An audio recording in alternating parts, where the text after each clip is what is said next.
Hello everyone, welcome to my channel. I hope everyone is having a wonderful day. Before starting the video, please go ahead and hit the subscribe button and give this video a like up. Jason and Anna find out where Charlotte is. Jason and Anna find out where Charlotte is, as does Brennan, and Lulu digs into Don's past today on General Hospital. Jason, Anna, and Brennan learn where Charlotte is. Lulu digs for more info on Dante and Brooklyn's child, and Ava lays out Portia's only options. All products and services featured are independently chosen by editors.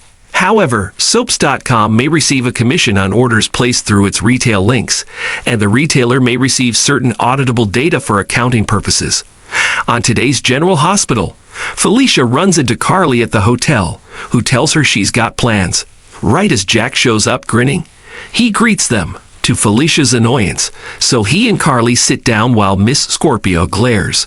Carly assures Brennan she won't be swayed from him, then gets a message with Joss' stellar WSB test results, while Carly chuckles that she's going to check on what her daughter's doing on Easter Island. Brennan casually asks how she's doing, and Carly says she's having a blast. I'm really glad everything's working out. Brooklyn confides in Carly about Don's child, and Alexis gets an unwelcome reminder of her past from Sidwell. He offers to take Carly to Paris for dinner over the weekend, on the WSB's dime. But then a woman walks in, teasing Jack that he doesn't call or write.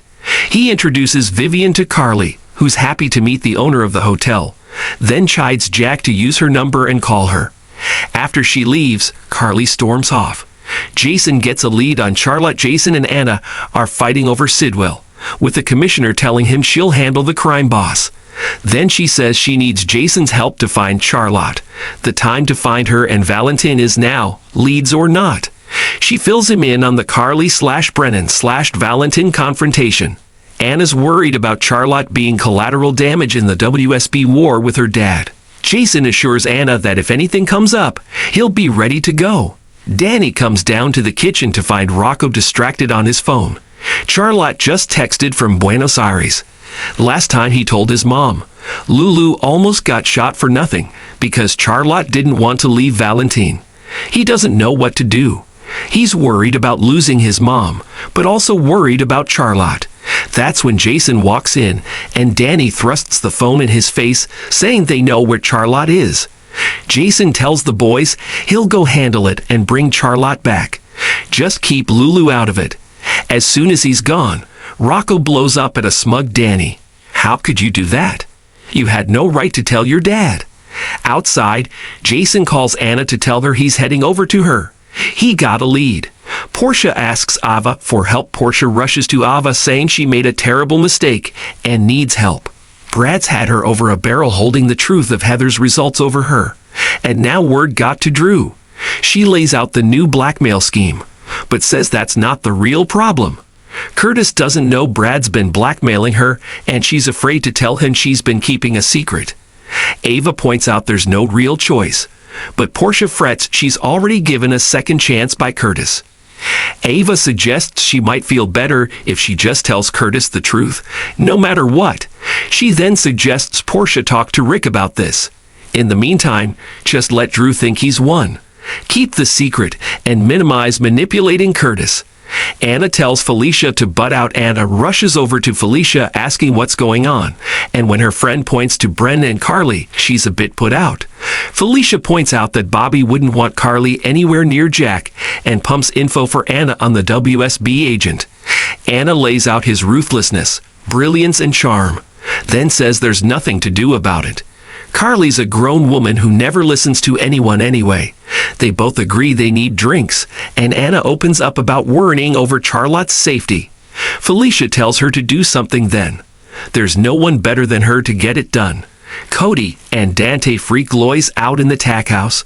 Cody's prodding Dante about coming clean to Lulu about his summer with Brooklyn. It's not like anything came of it. Before Cody can say anything more, Emma and Gio pop in to see the horses. As the guys are reminiscing about camp, Lois walks in the headlights when Dante mentions those days. Oh yeah, she rushes out before they can ask too many questions about camp, saying she just wanted to warm up.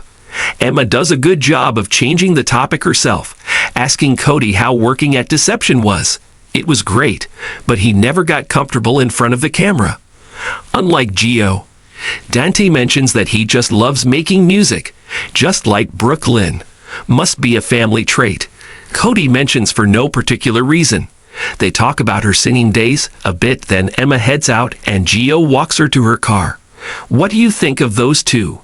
Cody grins, then says he'll look out for Gio. Dante bemoans the day Rocco falls in love, and when Cody says he'll guide him, Dante drops, "No son of mine will ever get love advice from you." Maxie distracts Martin by hiring him. Outside his hotel room, Maxie tries getting Martin to reconnect with Lucy because Deception's been suffering since they broke up. He demands to know what's going on, and Maxie tries to drag him off to her office. He's got a headache and starts to go in, only for Maxie to jump in front of the door saying she wants to hire him for nuisance lawsuits. He's not on board until she mentions billable hours, and Martin happily goes with Maxie. Instead of her office, they head down to the bar, where he wants to know why this was so urgent. Maxie checks her phone, telling Lulu to hurry the hell up, and ultimately talks Martin into joining Deception. As he's leaving, she spills wine, asking him for club soda stat. Lulu learns the truth inside Martin's room. Lulu's going through his papers and finds Dance, the father of Brooklyn's child, nearly hyperventilating at the news. She's snapping photos when Lois shows up at the door looking for Martin. She sighs after a few moments and storms off, so Lulu stuffs the papers back in Martin's case and slips out of the room. Lulu then heads over to the tack house, where Cody's alone once again, and sends Maxie an all-clear text as she mulls over Martin's papers. Maxie gets the text and shoos a surprised Martin away, who runs smack into Lois as he's heading out. She drags him up to her room as Felicia sits down to ask Maxie what that was all about. Lulu tricks Cody in the show's final moments. Rocco and Danny are fighting when Dante rushes in, wanting to know what's going on. Rocco makes up a story about Danny telling a girl he liked how he felt, and the two talk in code about what happened. Dante encourages them to make peace and listen to each other next time, so the boys shake. Up in his room, a panicked Lois tells Martin that she just walked in on Dante and Cody talking about camp. She wants the notes back because it's too risky. He pulls them out, noticing something's off, but pretends all is fine and hands the papers over. Lois asks for matches or a lighter. Lulu, meanwhile, pumps Cody for information on how Dante was back in high school, then tricks Cody into thinking Brooklyn told her about that summer. Cody buys it, filling in the gaps for Lulu. He promised her he'd never tell anyone, and he never did. Jason and Anna leave to get Charlotte Portia's sick at the thought of being tied to Drew. There's no easy solution. Unless Drew's dead, Ava encourages her to talk to Rick and tells Portia it comes down to whether losing Curtis or doing Drew's bidding is more awful. Jason gets to Anna, and the two rush off to Buenos Aires. "We'll get her back," Jason says as the elevator doors close. Out at the docks, Carly is bashing herself for being stupid, but Brennan follows her and Carly reluctantly says they're feeling two different things and asks him to leave. He should be with someone fun without strings like Vivian. She was silly to think something else was going on between them. There is, he tells her. He doesn't want to let her go, but then he gets a text and Carly just sighs at him to take it. It's from a private number saying Charlotte is in Buenos Aires. On the next General Hospital, Sonny and Tracy clash, and Alexis is summoned to Windermere.